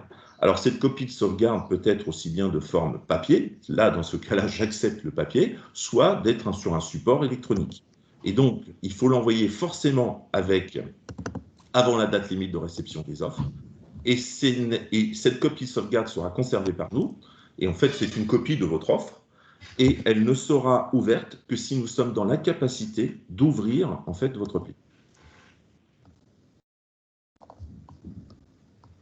Je préconise généralement en fait qu'on envoie des copies de sauvegarde, sachant que si le pli est ouvert, la copie est détruite. Donc voilà. Alors, je vois une petite question. À quel endroit l'envoie-t-on? En ce qui concerne nos dossiers de consultation, je parle pour la Solidéo, je ne parle pas pour les autres pouvoirs adjudicateurs. Il y a toujours un petit article sur la copie de sauvegarde avec l'adresse où l'envoyer. Voilà. Floriane de Actesson qui nous demande si l'offre est éliminée, la raison nous est-elle communiquée? Obligatoirement. Obligatoirement. En tout cas, la Solidéo, c'est quelque chose sur lequel je veille particulièrement. C'est-à-dire que même il faut savoir que selon les procédures, on n'a pas l'obligation forcément de vous informer, etc.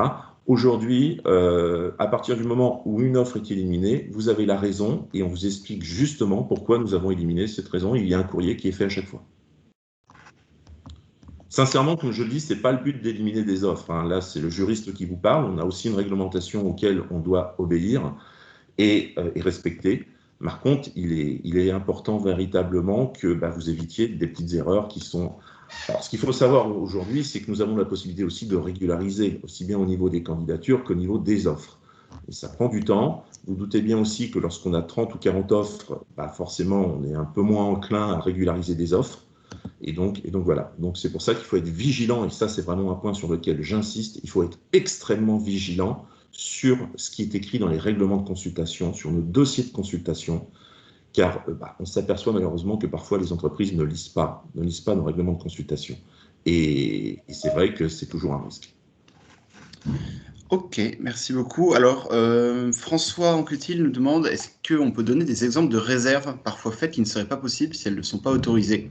Dans l'idée, c'est un petit peu présenter quelles sont les différences entre les réserves, les variantes, et donner quelques exemples pour un petit peu illustrer ça. Par contre, sur les réserves et les variantes, c'est pas la même chose.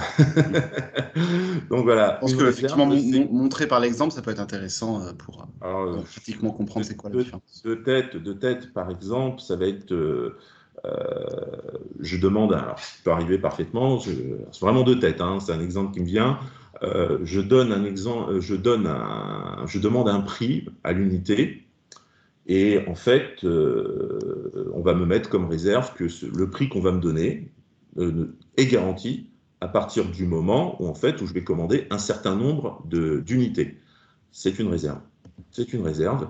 Et donc, c'est vrai que ça ne correspond pas, en fait, à ce que j'ai demandé. Moi, je demande un prix à une unité, quel que soit le nombre de... Voilà. Et donc, c'est l'exemple type de réserve qu'on peut avoir.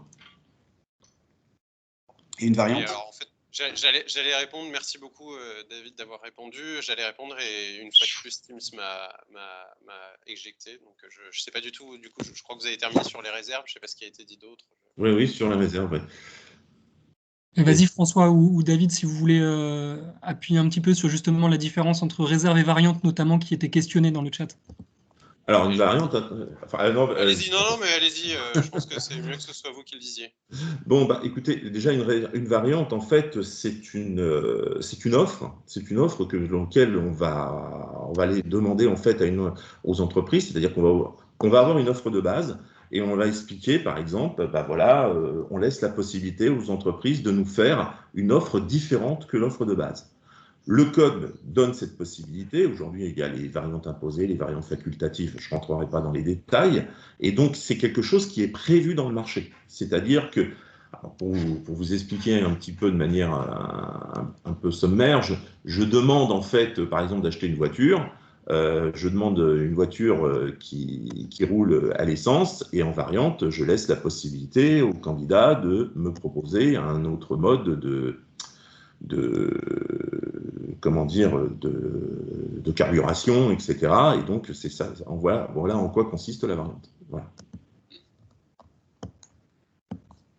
Entendu, très, très clair. Merci pour les réponses. Merci Thomas pour les remontées des questions. Si vous en avez une dernière, peut-être je vous laisse soit prendre la parole ou les poser dans le chat. Et si ce n'est pas le cas, on peut passer à la dernière séquence de ce webinaire. Il y a c'est pas forcément une question, mais il y a une dernière remarque de Monsieur Baitiche qui dit nos ESAT ne proposent pas des petits prix, même s'ils sont en TVA. Peut-être qu'il faut un petit mot sur le fait que la Solidéo a des clauses, notamment, qui fait que toute la notation n'est pas sur le prix, mais également sur les aspects environnementaux et ou sociaux. Alors déjà, il y a un point qui est important, c'est-à-dire que sur les critères, le prix généralement n'est pas le critère prépondérant. Ce qui compte pour nous, en tout cas, c'est plus les critères techniques. Alors attention, quand je vous dis ça, généralement on est sur... Alors on a un principe de base qui est de dire que le prix est sur 40 et la valeur technique est sur 60. Mais il nous arrive, en fonction de l'achat, en fonction du contexte, de pouvoir modifier, je dirais, la pondération de ces critères. Ce qui compte véritablement aujourd'hui, forcément le prix est important, hein, c'est un élément qui fait qu'on va pouvoir, qu'on va forcément tenir compte, mais il n'est pas le seul critère dont on va tenir compte. Et véritablement, les critères, et là je parle du mémoire technique, il est très important vraiment de soigner en fait vos réponses et de répondre à notre besoin de manière assez spécifique.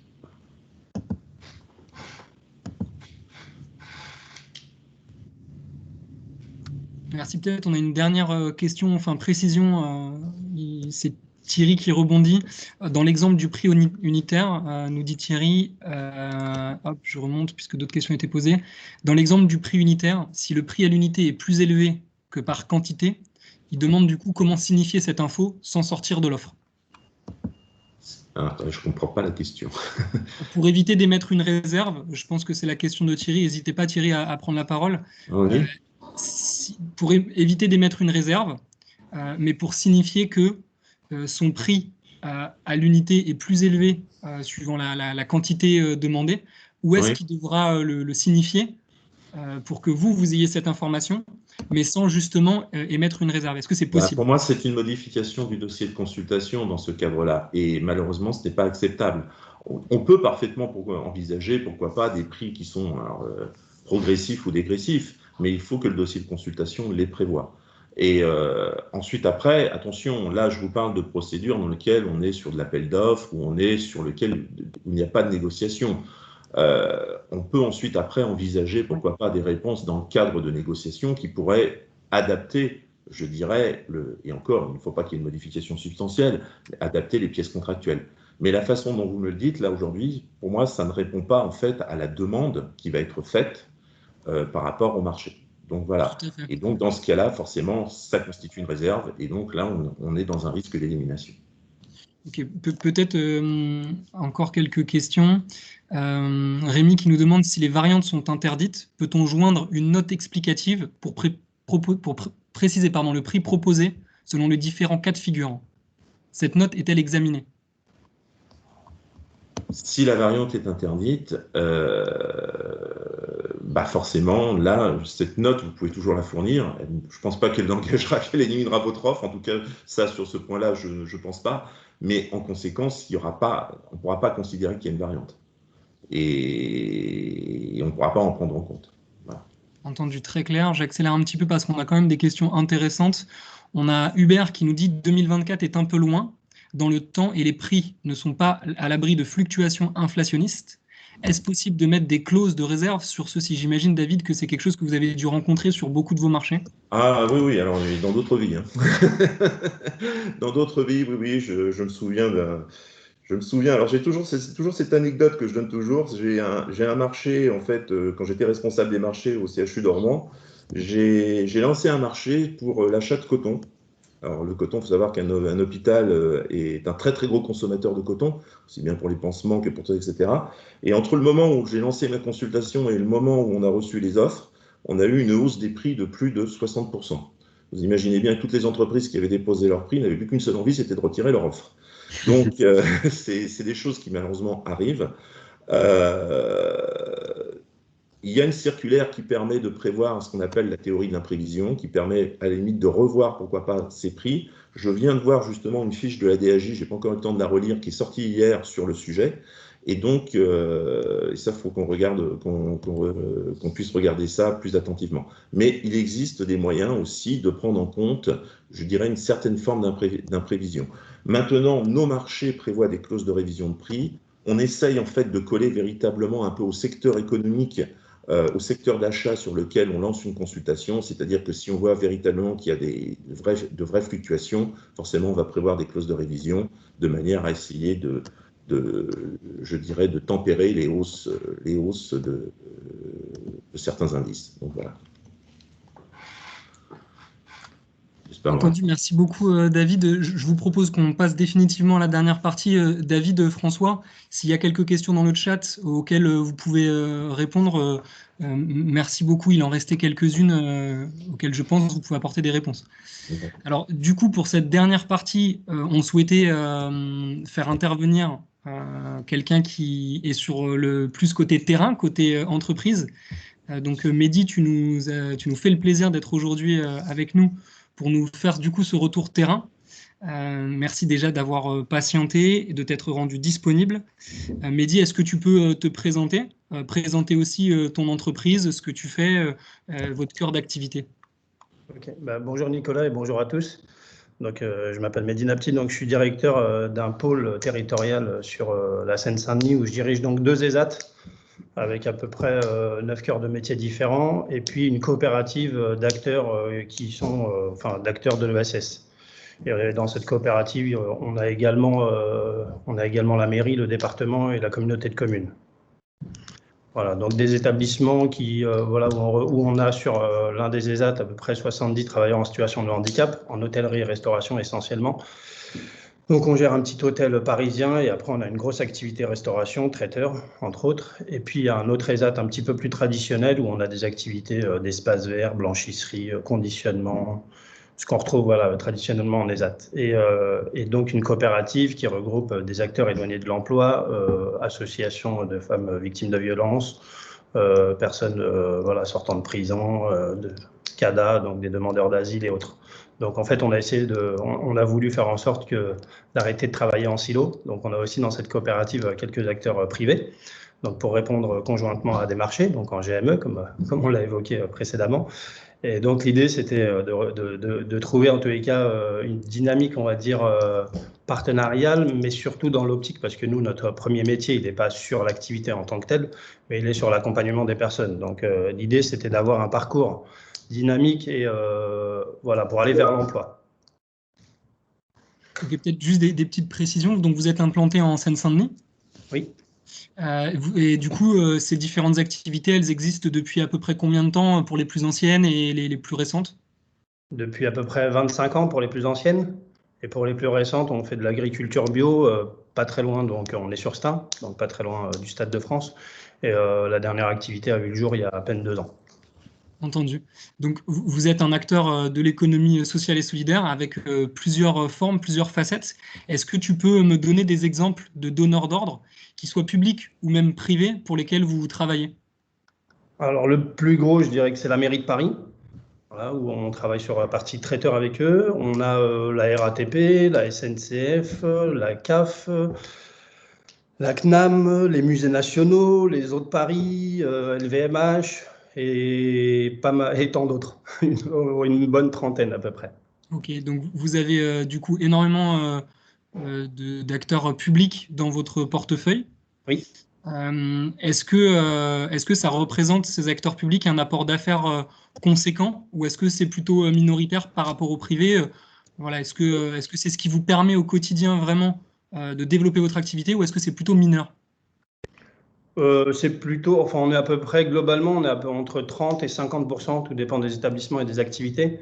Je dirais que le service public, ces dernières années, a mis un petit peu plus l'accent sur les entreprises, en tous les cas les marchés avec des lots réservés au niveau ESS. C'est vrai qu'ils étaient un petit peu en retard par rapport au privé, faut l'avouer. Mais c'est vrai qu'ils ont mis, même le département, par exemple, de la Seine-Saint-Denis avec qui je travaille, ils mettent actuellement l'accent un petit peu plus sur le développement, on va dire, local, et avec les acteurs de l'ESS et puis même les entreprises. Oui, très clair. Et du coup, une question, tu as commencé un peu à y répondre, ça en découle. Du coup, vous avez l'habitude de répondre à des marchés publics.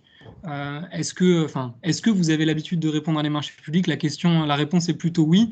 Ma question, c'est est-ce que vous avez du coup une organisation en interne ? Comment est-ce que ça se passe au niveau déjà de la veille ? Alors clairement, au début, je faisais moi-même tout ce qui était réponse au marché. Au fur et à mesure, on a pris un petit sur nos budgets commerciaux pour embaucher une personne, au départ à mi-temps. On a fait ça progressivement. Et ensuite, donc là, on a 2 personnes quand même aujourd'hui à temps plein qui s'occupent essentiellement de la partie commerciale, avec une des 2 qui est totalement dédiée au marché. Et effectivement, il y a une veille à travers l'inscription sur les différentes plateformes, comme Maximilien, on en a parlé, mais tout ce qui est BOMP, mais aussi les entreprises qui ont aussi elles-mêmes dans leur intranet certaines formules, certains logiciels sur lesquels on peut répondre à un marché. Donc oui, on a mis le paquet ces dernières années, il y a à peu près il y a 5 ans de ça, où depuis 5 ans, on a une personne qui est totalement dédiée au marché. Oui. Public et privé. Ok, on reviendra peut-être, tu nous livreras, vu que c'est toi au début qui te coltinais, si je puis dire, justement toute cette réponse au marché public, sur les freins, un peu ton expérience vis-à-vis de tout ça.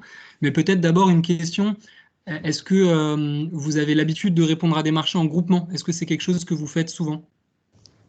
En fait, je dirais que pour nous, c'est inné. C'est-à-dire que, comme je disais, hein, on a créé une coopérative ici sur le territoire. Et aujourd'hui, il y a un terme qui revient souvent, on parle de coopétition, parce que je pense qu'il y a énormément de choses sur lesquelles on parle encore de SWOT, et dans le SWOT, on a la menace, mais et dans la menace, on dit souvent que très souvent, on retrouve le concurrent. Hein. Mais moi, je dis que c'est pas une menace ni un adversaire, c'est plutôt, c'est gagnant-gagnant, parce que notre finalité à nous, c'est la dynamique de parcours des personnes. Voilà. C'est pas forcément de trouver plus de marché ou gagner plus de parts de marché et en tous les cas d'essayer de bouffer son concurrent, je dirais grossièrement. Mais donc on est plus sur une complémentarité pour une meilleure dynamique des parcours et où on retrouve, moi je dirais que on gagne du temps, on réduit nos coûts de fonctionnement, il y a un transfert de compétences qui est hyper important, que ce soit pour nos salariés ou pour les personnes éloignées de l'emploi. Et puis, il y a des échanges de bonnes pratiques qui se font naturellement et où on apprend les uns des autres, que ce soit avec des personnes du milieu ordinaire, des personnes qui sont de l'ESS, de nos établissements, des personnes en situation de handicap. Donc, c'est vraiment, en tous les cas, pour moi particulièrement, je dirais que c'est quelque chose qui est fondamental, quoi. Ok, très clair. Donc, juste pour bien différencier, donc effectivement, vu que vous êtes déjà vous-même une coopérative, vous répondez avec différents acteurs de cette coopérative, mais du coup, ça vous arrive aussi de répondre avec des acteurs que vous connaissez pas forcément, que vous découvrez. Est-ce que du coup, c'est quelque chose que vous avez déjà fait? Et puis, qu'est-ce que tu peux nous livrer un peu sur justement ces coopérations, comment elles se sont passées, les freins, est-ce que ça a été positif ou négatif? Ouais, alors on ne répond pas avec les acteurs de la coopérative. Au contraire, dans la coopérative, on a plutôt des métiers qui sont complémentaires, mais on ne répond pas avec. Donc, on répond toujours avec des entreprises qui sont sur le secteur, mais qui ont une expertise peut-être différente et une complémentarité. Je dirais que vraiment le mot important à retenir, c'est la complémentarité sur laquelle on n'a pas forcément tous des connaissances. Au niveau du métier, je prends un exemple, hein, si on prend les espaces verts, des fois on l'a bien vu, Nicolas, ensemble, sur un marché espace vert, on peut nous demander d'avoir une mise en place de plans en 3D. Un ESAT ne fait pas de plan en 3D pour répondre à un marché. Donc voilà, donc on va prendre un acteur qui est spécialisé dans ce domaine, avec qui on va travailler pour pouvoir répondre à un marché qui n'est pas forcément, en tous les cas, au départ, qu'on va regarder du coin de l'œil au départ et on va se dire non, on ne va pas y répondre parce que ce n'est pas pour nous. Et en fin de compte, en essayant de trouver des solutions avec d'autres acteurs, on arrive en tous les cas à y répondre, même si on prend une petite part du marché, mais c'est toujours intéressant, surtout si on veut travailler localement, d'avoir des marchés locaux. Oui, exactement. Et d'où aussi l'importance de faire une veille sur tous les marchés publics qui sont publiés par les donneurs d'ordre. Tu parlais du département du 93, on parlait au début des établissements publics territoriaux, des communes. Vous, c'est quelque chose sur lequel vous faites une veille et qui vous serve de prospection aussi. C'est comme ça que vous vous développez en travaillant localement pour des acteurs publics à côté de chez vous. C'est exactement ça, en sachant que je dirais que les communes sont encore plus en retard au niveau de l'ESS que les autres. Et qu'il y a encore un gros travail à faire, de rapprocher leurs acheteurs aux comptables et aux responsables, en tous les cas des services. C'est vrai qu'avec les élus, ça fonctionne très bien, mais on voit que ça a du mal à redescendre et que c'est, et je pense qu'ils ont un problème de temps dans les services et qu'ils ne sont pas encore assez proches de leurs acheteurs et des comptables. Oui, c'est sûr. Je pense que David, François diront pas le contraire. Le niveau de maturité sur la manière de faire des achats plus ou moins innovants, je voudrais dire, sur justement les clauses d'insertion, des critères de sélection, ne sont pas les mêmes d'une collectivité à l'autre. Donc c'est sûr que un marché sur un même sujet, un marché public sur un même sujet passé par la ville de Paris ou passé par la ville de Marseille pourra avoir une forme totalement différente, avec peut-être des clauses d'insertion qui vont favoriser les acteurs de l'insertion, peut-être que le marché sera réservé et l'autre non, etc. Ça dépend aussi de la philosophie du pouvoir adjudicateur. Peut-être, du coup, Vas-y, pardon, Mehdi. Non, c'est vrai que c'est exactement ça. C'est-à-dire qu'ils ont encore... et puis ils ont du mal aussi à comprendre que le secteur de l'ESS, on n'est pas là juste pour répondre à des petits besoins ou à des petits marchés. Souvent, on va prendre contact avec nous pour un marché en dessous de 20 ou 25 000 euros. Mais voilà, dès qu'on arrive sur un marché qui est entre 100 ou 300 000 euros, on se dit, ouais, c'est pas pour l'ESS, quoi. C'est vrai que c'est quelque chose, Enfin, je pense que nous, hein, on a aussi un rôle à jouer, c'est-à-dire qu'il faut qu'on fasse comprendre que un ESAT ou une entreprise d'insertion peut répondre à un marché qui est assez important à partir du moment où, en tous les cas, il a les ressources pour y répondre, que ce soit en termes d'hommes, mais aussi de compétences et de qualité. Ouais, complètement. Il y a aussi quelque chose dont on n'a pas parlé, qui est l'allotissement, qui doit se faire maintenant dans les marchés publics, qui permet, sur des grosses prestations, d'ouvrir du coup par lot l'accès au marché à des plus petites entreprises. Peut-être, Mehdi, pour finir, une des dernières questions. Tu disais qu'au début, c'est toi du coup qui réalisais toutes les formalités administratives de réponse au marché. Est-ce que tu peux nous en dire un mot sur les difficultés peut-être que tu as pu rencontrer au début, mais la montée en compétences qui a fait qu'au bout de peut-être 2, 3, c'était plus facile ou pas d'ailleurs? Qu'est-ce que tu peux nous dire à ce sujet? Oui, ça a été effectivement difficile au début parce que c'est pas, c'est chronophage déjà. Donc il faut vraiment avoir du temps en plus des activités et de ce qu'on a à gérer au quotidien. Et puis c'est vrai que c'est quelque chose qu'on n'apprend pas quand on passe un diplôme dans le SS, hein. Quand on passe un diplôme au niveau de direction d'un établissement médico-social ou en insertion, c'est pas, il manque en tous les cas une partie formation, je dirais, sur ces sujets-là, que ça soit pour nos établissements, mais aussi de l'autre côté, inversement, je dirais, pour des acheteurs, de connaître en tous les cas l'ESS et le système d'allotissement. Je pense que ce serait intéressant. Je ne sais pas si ça existe dans les formations aujourd'hui, mais je pense que ça existe, ou alors ça n'existait pas avant, parce que les acheteurs que je rencontre, j'ai l'impression que c'est moi qui leur dis comment faire les choses. Très souvent, on me sollicite très souvent pour ça.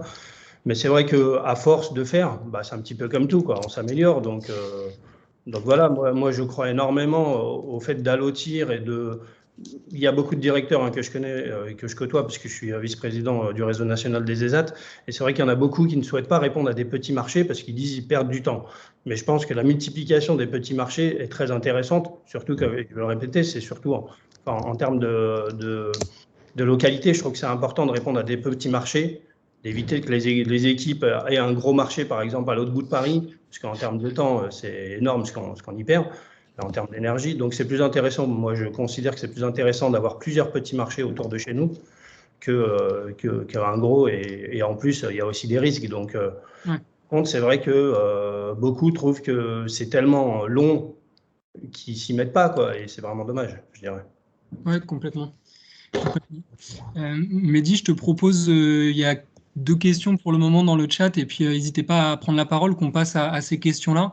Donc on a François Anctil qui nous demande ce que toi, en tant qu'ESAT, tu penses, quelle vision tu as de la nouvelle possibilité de faire des marchés réservés à l'insertion et handicap. Juste pour rappeler, effectivement, avant janvier 2021, les marchés réservés, donc des marchés qui sont uniquement ouverts à un certain type d'entreprise, l'étaient soit aux acteurs de l'insertion par l'activité économique, soit aux acteurs du secteur du travail protégé et adapté. Maintenant, c'est possible pour un acheteur d'ouvrir aux 2 acteurs, enfin d'ouvrir en même temps à l'insertion et au STPA. Et du coup, on nous demande quel est ton avis sur la question. Il est assez simple parce que j'ai travaillé en fait sur ce texte avec le gouvernement. Donc pour moi, il n'y a pas de différence. C'est-à-dire que quand on accompagne des personnes en situation de handicap ou on accompagne à travers une EI ou un chantier d'insertion d'autres personnes éloignées de l'emploi, on fait le même métier.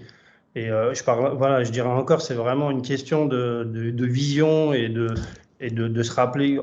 Je sais pas, mais il faut vraiment qu'on se dise que la menace, c'est pas le concurrent, quoi. C'est simplement ça. La menace, c'est nous-mêmes au départ. C'est peut-être l'ouverture d'esprit qu'on doit avoir par rapport au partage et à l'envie, en tous les cas, de transmettre à nos collaborateurs et aux coopérations qu'on peut mettre en place avec les différents acteurs. Donc moi, je suis totalement, et donc je vous dis, j'ai travaillé sur ce texte, donc je suis totalement favorable à ça, parce que ça nous permet aussi de faire changer d'échelle de petits acteurs. Voilà, donc je trouve ça hyper intéressant. Ok, super, merci beaucoup Mehdi. En plus, voilà, tu as été insider effectivement, donc une vision très, très spécifique. J'ai une dernière question avant peut-être de vous laisser la parole si vous le désirez. Pour toi Mehdi, Dominique qui nous demande, faites-vous appel à des acteurs de l'intérim pour formaliser certains de vos contrats de mise à disposition? Alors, pas du tout. Pas du tout. Peut-être qu'un jour, oui, mais je pense que je ne suis pas trop pour. Voilà, tout ce qui est intérim, Deliveroo et autres. Je trouve qu'on n'est pas très. Enfin, ouais, je suis pas pour, en tous les cas, l'intérim. Non. Déjà, au niveau de l'insertion, moi, je trouve que les 2 ans pour accompagner une personne sont relativement courts. Alors, vous imaginez l'intérim, enfin, voilà, ça veut tout dire. C'est pas possible d'accompagner une personne comme ça. Après, ça peut être intéressant pour les... Enfin, je sais pas. Franchement, je sais pas si les gens font le choix vraiment de travailler en intérim. Alors, Dominique qui insiste du coup et qui demande même une intérim de l'ESS agréée ESUS qui effectue de l'accompagnement. Dominique défend son identité ESS. Ah oui, je comprends. Ouais. Non, mais c'est vrai que c'est un vrai sujet. Alors, certainement qu'avec ce qui se met en place aujourd'hui, même avec les EATT, hein, les entreprises adaptées de travail temporaire, ça existe. Donc, il y a un vrai sujet là-dessus. Après, moi, c'est toujours savoir si les gens le subissent ou le choisissent. C'est toujours ça la question. Alors, je pense quand même qu'il y en a beaucoup qui le choisissent, mais en termes d'appartenance déjà, je trouve ça difficile. Et d'aller, pour nos publics, en tous les cas pour les personnes en situation de handicap et personnes en insertion, d'aller dans une entreprise 2 jours et dans une autre 3 jours et puis de changer toutes les semaines, je trouve ça assez compliqué. Mais pourquoi pas? Je pense qu'il faut de tout, de toute manière. Au niveau du travail, il faut de tout. Complètement. Je ne sais pas, Mehdi, si tu as un dernier peut-être mot à nous dire sur les marchés publics, peut-être un qui t'a marqué ou un qui t'a donné de la fierté que vous avez pu remporter, ou sinon on pourra conclure comme tu le sens. Le dernier qui m'a marqué, c'est Veolia, auquel on a répondu avec. On a créé aussi une marque à travers plusieurs ESAT. On a travaillé une marque de plateau repas qui s'appelle les Ateliers Gourmands. Encore une fois, c'était pour faire du transfert de compétences et accompagner d'autres établissements hors Île-de-France qui font exactement les mêmes plateaux repas. Le dernier marché auquel on a répondu, c'est un marché national avec Veolia, où effectivement il a fallu mettre en relation plusieurs directeurs et plusieurs équipes. Je trouve ça hyper intéressant de pouvoir effectivement répondre à un marché national en ayant en tous les cas toutes les forces vives du territoire. Ça marche, merci beaucoup pour cet exemple. Mehdi, on a Virginie qui nous dit qu'elle est responsable d'une EATT et elle confirme que c'est choisi. Nous passons plus de 50% de notre temps à faire de l'accompagnement et plus de 40 personnes sont restées dans la même entreprise derrière une mission en emploi durable. Totalement, alors loin de nous l'idée de dire qu'il n'y a pas de résultat et que l'intérim d'insertion notamment ne produisent pas de choses positives, c'était pas du tout le but de la discussion. Non, pas du tout, non. Je confirme, Nicolas, non, c'est vrai que j'ai pas un énorme retour d'expérience sur ce sujet, mais je pense qu'il faut de toute manière laisser la possibilité aux personnes, effectivement, de choisir l'orientation professionnelle qu'ils souhaitent. Peut-être qu'il y a des gens qui ont envie de travailler à temps partiel. On a aussi, nous, des gens qui travaillent à temps partiel dans nos établissements. Totalement. Alors, mais tu auras encore le mot de la conclusion. François nous redemande, qu'est-ce que vous avez envie de dire aux acheteurs pour porter une attention sur l'ESS? Aux acheteurs je leur dirais peut-être de se rapprocher un petit peu plus des établissements et de peut-être de temps en temps visiter et voir un petit peu, en tous les cas, avoir en tête que le secteur est très innovant au niveau de l'ESS et qu'on arrive souvent à accompagner aussi des entreprises privées au départ à lancer leur marché. Et c'est vrai que c'est quelque chose sur lesquels, je pense qu'il faut vraiment se rappeler que le médico-social, mais aussi l'insertion, s'adapte. Voilà, on est constamment en mouvement et on essaye d'adapter nos réponses au marché. Alors, si on peut faire aussi des fois l'inverse, c'est-à-dire adapter le marché aux personnes et aux réponses qu'on a sur un territoire, voilà, ça serait hyper valorisant pour tout le monde. Exactement, parfait. Écoute, Mehdi, je te remercie beaucoup pour ton intervention, pour ta disponibilité encore et pour tous ces échanges très intéressants. Louise, Julie, je vous laisse aussi peut-être un mot de conclusion à nous dire ce que vous avez envie de nous partager. Et puis après, on pourra conclure avec un petit dépassement, j'en suis désolé. Je remercie tous les intervenants. Pour moi, c'était très complet, à la fois sur du coup des outils concrets pour les entreprises de l'ESS et à la fois sur un retour d'expérience qui était hyper intéressant. Donc voilà, nous, la Solideo, on essaie modestement d'intégrer de plus en plus de SS dans nos marchés. Je pense que c'est l'affaire de tous les acheteurs publics. Et effectivement, tout ça en partenariat, en collaboration, et de mieux connaître le SS aussi, c'est, je pense, un des axes pour aller de plus en plus loin. Merci Julie. Moi, pour compléter, je rajouterais voilà, qu'à la Max, on est assez actif sur ces questions-là aussi. D'un côté, voilà, pour outiller les opérateurs économiques, surtout donc, des structures de l'ESS et aussi des opérateurs plus classiques pour aller sur les marchés closés et voilà, et accompagner les acheteurs à développer leurs achats responsables et à utiliser les différents leviers du code de la commande publique voilà, pour faire converger tout le monde autour des différents leviers de l'achat socialement responsable. Donc voilà, n'hésitez pas à nous contacter à la Max si on peut travailler avec vous sur ces sujets-là. Voilà, merci beaucoup. Merci beaucoup Louise et Julie, merci pour l'organisation du webinaire. Merci à François, à David pour leur participation, les présentations. Merci à Thomas qui a géré les remontées de questions aussi. Je vous propose qu'on conclue maintenant. On vous enverra dès qu'on le pourra du coup l'enregistrement de cette présentation, de ce webinaire. J'espère que ça vous aura été utile, que ça aura permis à beaucoup d'entre vous de mieux comprendre l'environnement des marchés publics et d'avoir aussi peut-être plus d'assurance pour répondre à des futurs marchés. En tout cas, je vous remercie pour votre mobilisation. On a été plus de 100 à certains moments. Pour vous dire, on ne s'attendait pas à ce qu'il y ait autant de monde. On espère qu'on aura réussi à bien vulgariser les choses et on reste bien évidemment disponible si vous avez des questions à nous poser. Mehdi, encore merci et je vous souhaite à tous une très bonne journée et bientôt un bon appétit.